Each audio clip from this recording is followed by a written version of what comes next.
मुंबई महापालिका निवडणुकांच्या तोंडावरती मतदारांना खुश करण्यासाठी काही रस्त्यांची कामं आता पालिकेने काढलेली आहेत। मात्र ही नवीन रस्त्याची कामं देखील जुन्याच कंत्राटदारांना देण्यात येणार असल्याचा धक्कादायक प्रकार आता समोर आलाय। मनश्री पाठक आमची प्रतिनिधी आपल्याला सविस्तर माहिती देईल। मनश्री, नेमकं काय सुरू आहे पालिकेकडून? रेश्मा, आपल्या सगळ्यांनाच माहिती आहे की पालिका निवडणुका आता तोंडावर आहेत आणि त्यासोबतच गेल्या काही दिवसांची पार्श्वभूमी बघितली तर मुंबईत रस्ते घोटाळा हा मोठा गाजला होता।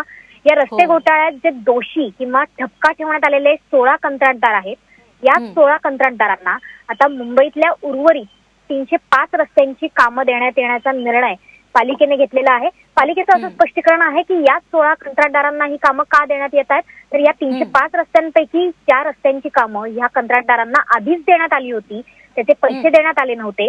तीच कामं या कंत्राटदारांकडून पूर्ण करून घेतले जात आहेत। मात्र प्रश्न असा आहे की जरी या कंत्राटदारांचे कामाचे पैसे राखून ठेवण्यात आले असले तरी सुद्धा ज्या कंत्राटदारांनी आधीच निकृष्ट दर्जाची कामं करून मुंबईकरांना फसवलेलं आहे, मुंबईकरांना खड्ड्यात घातलेलं आहे, त्यामुळे नवीन रस्त्यांची कामं याच कंत्राटदारांकडून करून घेतली तर ती कितपत चांगल्या दर्जाची होणार यावर प्रश्नचिन्ह आहे।